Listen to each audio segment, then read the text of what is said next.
Hey girlies, I seem to have gotten a little bit ahead of myself. In my VR survival world, I have a thick jungle crammed between two mountains. In this valley, I made a pretty heavy promise in one of my YouTube shorts that I would terraform this crevice into a desert canyon oasis thing. But after doing some heavy testing with the Axiom mod, I realized that doing something of this nature is no cheap task. I'm going to need a lot of concrete powder, terracotta, and even candles for some reason. I'm losing my mind. So, to make that dream a little more palpable, today I'm building a combination of an automatic flower farm and a concrete TNT blast chamber, hooked up to a storage system. First up is preparing for the flower farm, so let's hop into VR. Alright. It is good to be back. First things first is I need to go find that flower forest. Flower, come on! What perfect timing. Are you ready? Ready, Flower? We're gonna go find some flowers. This little guy is Flower. I found him in the first episode of the series. Back then I was a broke, pathetic little guy with big ambitions to build a small industrial district, which ended up as Victory Industries. As you can see, it's filled with color, which was not an easy task to pull off at the time. So, I found a horse, kidnapped him, and used him to search far and wide for the flowers I needed. He was so useful, I didn't let him leave. Today, he's forced to, happily helping me find a good spot for my flower farm. And this should be the flower forest right here. It's so pretty. I'll have to make multiple farms, but for now I only need two. I need red and yellow flowers. And there should be one right here. I think this area is where I'm going to need to be.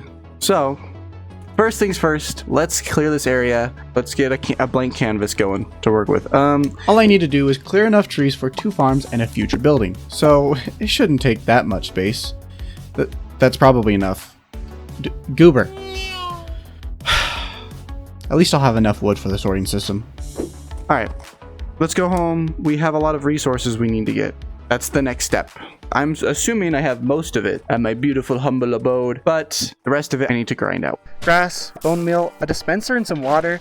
The flower farm isn't too complicated, so the concrete blast chamber shouldn't be much different, right? Obsidian, packed ice, dead coral fans, snow. Besides these stupid outliers, I had pretty much everything I needed. Mob drops. Just gotta craft a dispenser, and... I don't have any string.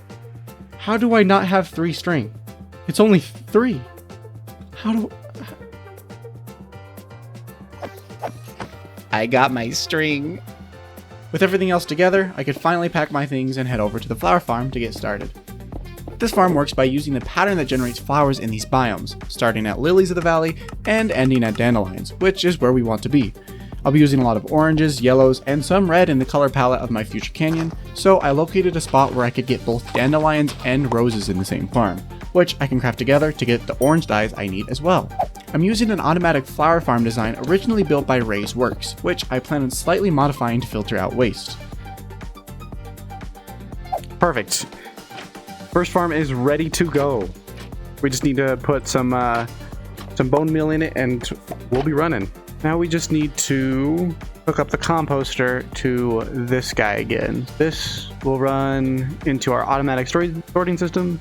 If seeds are detected, then it will go through the composter. Instead of letting the seeds be freeloaders, I'm making them of use and recycling them back into bone meal, so the farm is partially self-sustained. Fully recyclable, right? Now let's just see if we can filter this without many problems, because I have a feeling I'm going to have problems.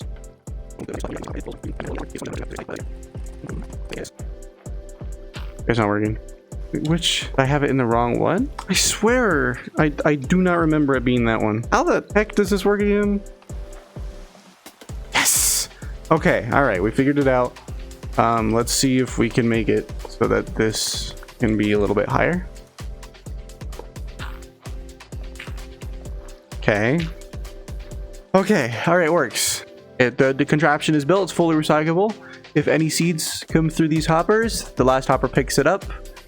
It will hit the composter and any bone meal will come through here. I just have to set up the redstone so that the redstone elevator actually works. Who knew sorting one item would be so complicated? You ever considered you might just be stupid? You're talking about yourself, you know that, right? Anyway, now that the flower farm is completely functional, we can move on to the concrete converter and blast chamber. This funky guy is designed by Mango. He made a video showcasing it, but no tutorial for it. Thankfully, however, he did provide a schematic for us goobers who want to build it ourselves. There's a link to his video in the description. I should really provide more schematics for myself because my Goo Goo Gaga brain got the combination concrete converter and TNT blast chamber done faster than a flower farm half the size. Honestly, I don't usually like using schematics. It leaves little room for error, and I'd rather be stupid and wrong. It gives you a reason to make fun of me. Having said that, I still messed up. I forgot to put in the water, get the temporary concrete blocks, left a block empty in the item funnel so water spilled everywhere, and had to jump down for blocks I forgot to carry more times than I can count.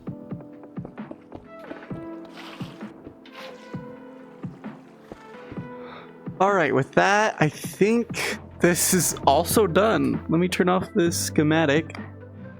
The stone is not appetizing at all, but I think it's done, but because I don't trust myself with any of my builds, we need to test it. I think red concrete is the only solid concrete we're using for the valley. The rest of it is concrete powder. So this would be the perfect opportunity to test my blast chamber.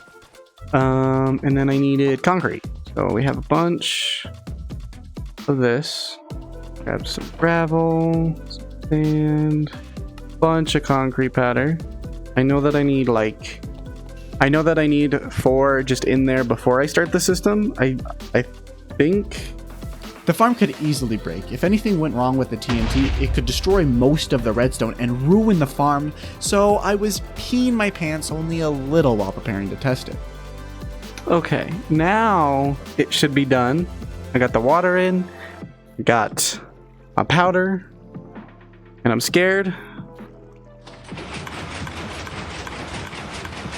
Okay, the TNT is duplicating, if you can hear this.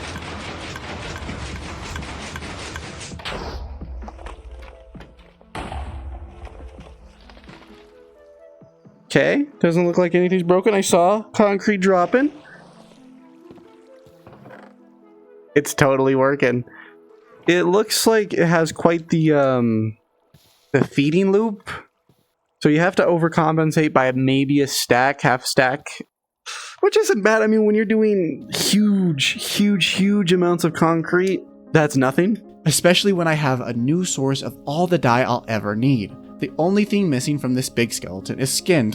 That's not what I meant. It needs a roof over its head. Yes, a nice structure to encase my beautiful farms. Because it's so separated from the rest of my valley and builds, I think I want it to be almost alien, covered in vines and brutalist in architecture. However, that's more resources than I can handle for today, which, if you've been watching me for a while, you know that this is almost nothing compared to the sheer scale and dedication to builds I've had in my previous videos. Please forgive me. Breaking up the bigger builds into smaller videos like this means it won't take me 2 months to put out one episode. If you like this video and you'd like to support a goober, check out my Patreon. It's brand new, and as of writing, I've already had one person show their support. Thank you. I truly appreciate it. Anyway, my name is Goober. Until next time.